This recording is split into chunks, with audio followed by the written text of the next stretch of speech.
segera kita percepat pembangunan Giant Seawall ini untuk menyelamatkan masa depan bangsa Indonesia. Muluk-muluk Giant Seawall, udah deh, saya paham Giant Seawall. Maaf nih, saya bukan belagu.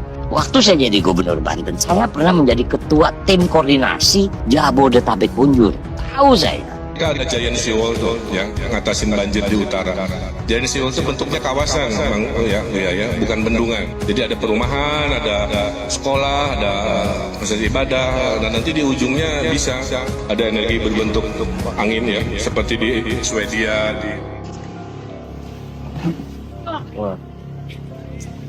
Gubernur terpilih kan menolak katanya, untuk apa bangun Giant Seawalls. Artinya sekarang gimana tuh ceritanya? Air laut naik ke darat gitu, sampai tinggi tuh. Tuh jadi masyarakat jadi was-was, masyarakat jadi ketakutan, takut terjadi apa-apa, entah itu air lautnya naik lagi lebih tinggi, kan bahaya. Saya bukan bilang, kita ngurusin kok macet aja dulu deh. Laut Jakarta jebol. Ini PR untuk yang mau dilantik nanti ya. Gak ada yang lebih penting dari banjir.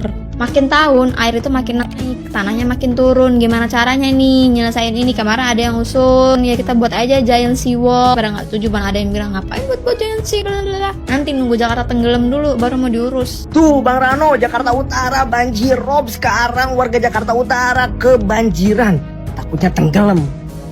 Kemarin sih dikasih solusi Giant Seawall, malah dibilang solusi muluk-muluk. Sekarang buktinya tuh penting banget Giant Seawall. Awas tuh kalau misalkan ngejabat nggak bikin Giant Seawall.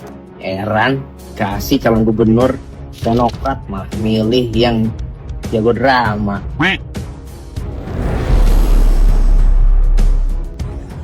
Assalamualaikum warahmatullahi wabarakatuh.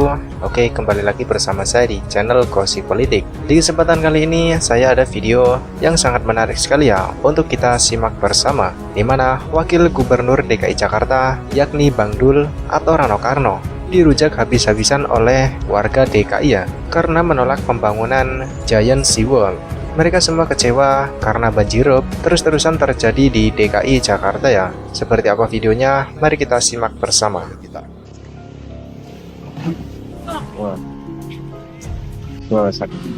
Kemarin kan dikasih pilihan, pilih RK kan mau bangun Giant Seawall tuh ya untuk menahan air laut supaya gak naik tuh ke darat ya. Gimana ceritanya kan sekarang kalah Ridwan Kamilnya. Terus kemarin ketika Ridwan Kamil mempunyai gagasan itu untuk membangun Giant Seawall, gubernur terpilih kan menolak katanya, untuk apa bangun Giant Seawalls. Artinya sekarang gimana tuh ceritanya? Air laut naik ke darat gitu, sampai tinggi tuh. Tuh jadi masyarakat jadi was-was, masyarakat jadi ketakutan, takut terjadi apa-apa, entah itu air lautnya naik lagi lebih tinggi, kan bahaya. Nah itu pentingnya Giant Seawalls tuh. Kalau sekarang masih ada yang mengatakan untuk apa Giant Seawalls, ya lebih baik hidupnya cobain dulu gitu di bibir pantai, rumahnya deket pantai, rumahnya deket laut, cobain. Jangan bilang untuk apa Giant Seawalls, untuk apa Giant Seawalls, tapi merasakan rumah deket pinggir pantai pun belum pernah gitu ya. Tuh itu gimana tuh, beresin ah. Tuh Bang Rano, Jakarta Utara banjir rob. Sekarang warga Jakarta Utara kebanjiran, takutnya tenggelam. Kemarin sih dikasih solusi Giant Seawall, malah dibilang solusi muluk-muluk. Sekarang buktinya tuh penting banget Giant Seawall. Awas tuh kalau misalkan ngejabat nggak bikin Giant Seawall. Heran, kasih calon gubernur Demokrat malah milih yang jago drama. Kejadian kan sekarang solusinya ditolak mentah-mentah tuh Giant Seawall. Muluk-muluk Giant Seawall, udah deh, saya paham nih. Maaf nih, saya bukan bilang, kita ngurusin kok macet aja dulu deh. Laut Jakarta jebol. Ini PR untuk yang mau dilantik nanti ya. Gak ada yang lebih penting dari banjir. Ini banjir tuh udah bertahun-tahun. Kalau ada yang bilang, ini kan banjir udah memang dari setiap tahun udah banjir. Ya gimana caranya nih biar setiap tahun gak banjir, gak nyusahin rakyat, gak nyusahin warga, gak nyusahin orang mau kerja. Gimana caranya? Kemarin mau dibikin Giant Seawall, udah deh gak usah muluk-muluk deh.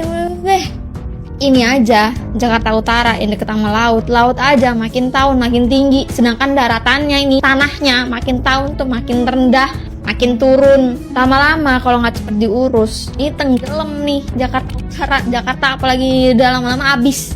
Gak usah muluk-muluk, nggak diurus-urus, nggak ada solusinya. Tiap tahun banjir, tiap tahun tanahnya abis, tenggelam, hilang. Kalau ada yang bilang, emang udah biasa tiap tahun banjir, ya gimana caranya? Jangan normalisasin dong banjir. Orang mau kerja capek, tiap tahun banjir, setiap hujan banjir. Makin tahun air itu makin naik, tanahnya makin turun. Gimana caranya nih nyelesain ini? Kemarin ada yang usul, ya kita buat aja giant seawall. Pada nggak setuju, ada yang bilang ngapain buat giant seawall? Nanti nunggu Jakarta tenggelam dulu baru mau diurus. Jangan dinormalisasiin, banjir tuh udah biasa. Banjir itu nggak biasa, itu nyusahin orang. Lu rasain dulu kena banjir tiap tahun nih, orang mau kerja udah membau, kotor, bikin rusak kendaraan, bawa mobil, bawa motor tuh ribet. Udah mah nggak banjir aja macet, apalagi banjir. Macetnya tambah macet-macet. Dan orang mau berangkat kerja tuh udah pusing duluan, orang belum nyampe kantor tuh udah capek, udah pusing, udah emosi duluan. Kita ngurusin got macet aja dulu deh. Warga Jakarta dikasih pilihan pemimpin yang punya kapasitas, kompetensi, punya latar belakang di dalam tata ruang kota, karena selain itu juga beliau adalah seorang arsitek yang udah pasti kerjanya udah ada ujinya kan. Nah, malah milih yang sibuk ngurusin got. Gak heran sih, karena kan mayoritas yang milih itu kan anaknya Abah. Nih, ingat gak sih, abahnya itu pernah menolak masalah giant seawall, padahal Pak Jokowi udah menerusin kan. Diinisiasi ulang oleh Pak Jokowi, ditolak oleh abah, mau dilanjutkan Pak RK, malah milih pemimpin yang sibuk ngurusin got. Ya walaupun memang sih katanya Pak Prabowo mau membikin nih tetap masalah giant seawall. Cuman kalau saya sih ya berharap misalnya kalau misalnya Pak Prabowo tidak melanjutkan masalah proyek giant seawall. Kenapa? Bukan berniat jahat sih, maksudnya biar ada gitu loh. Warga-warga yang memilih karena fanatisme tuh biar dapat pelajaran. Ketika udah ada masalah kayak gini nih, barulah akan menyesal akan pilihannya karena fanatisme, bukan karena kapasitas orang yang menjadi calon pemimpin tadi. Jadi warga Jakarta, selamat menikmati pilihan Anda, tinggal nunggu aja kapan Jakarta kelelep. Andai kata Pak Prabowo nggak melanjutkan masalah proyek giant seawall itu karena para pemimpinnya sibuk ngurusin got yang mempet. Rasakan sekarang bagaimana pentingnya memilih pemimpin yang punya kapasitas dan juga sejalan dengan pemerintah pusat.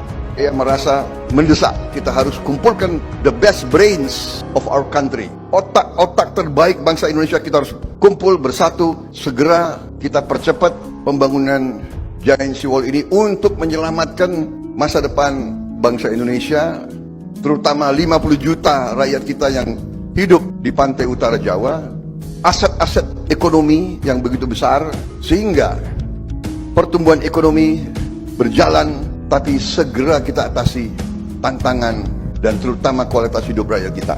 Presiden Subianto sekarang dengan semangat yang sangat tinggi ingin sekali cepat-cepat memperbaiki keadaan kita sendiri, mempercepat pertumbuhan ekonomi dengan satu target yang sangat-sangat besar. Kemampuan kita sekarang hanya sekitar 5%. Prasyarat untuk bisa menjadi bangsa maju tahun 2045, tahun Indonesia emas itu, kalau pertumbuhan ekonomi itu sekitar 8%. Meningkatkan dari 5 ke 8 kan merupakan sesuatu yang mudah dan ringan. Tantangannya sangat berat, tapi bukan mustahil untuk dapat dicapai kalau kita bersatu padu, berkolaborasi, bekerja keras, dan kita mendaya gunakan segala kemampuan yang kita miliki, segala potensi yang kita miliki ini, termasuk kekayaan sumber daya alam yang kita miliki begitu luas. Muluk-muluk giant seawall, saya paham ya, memahami. Saya bukan belagu. Waktu saya jadi gubernur Banten, saya pernah menjadi ketua tim koordinasi Jabodetabek Ujung. Tahu saya. Memang itu perlu, tapi itu adalah program nasional, bukan program Pemda DKI. Kita ngurusin got macet aja dulu deh. Kita nggak usah muluk. Prabowo Subianto mendorong pengkajian dan pelaksanaan pembangunan giant seawall dipercepat untuk melindungi warga dan negara dari dampak abrasi dan juga turunnya permukaan tanah di wilayah pantai utara Jawa. Segera kita percepat pembangunan giant seawall ini untuk menyelamatkan masa depan bangsa Indonesia. Terkadang gue heran kepada warga Jakarta, dikasih calon yang sejalan dengan pemerintahan pusat, malah yang dipilih modelan Sidul. Ya tapi nggak aneh sih, pendukungnya Sidul adalah pendukungnya Anies dulu. Dul, no Jakarta terancam tenggelam, no malah sibuk mikirin got-got. Astagfirullah. Awas lu ya, kalau misalkan pemerintahan pusat sampai jadi membuat Giant Seawall, lu jangan asal klaim ya bahwa itu yang mengusulkan Pemprov DKI. Awas lu ya.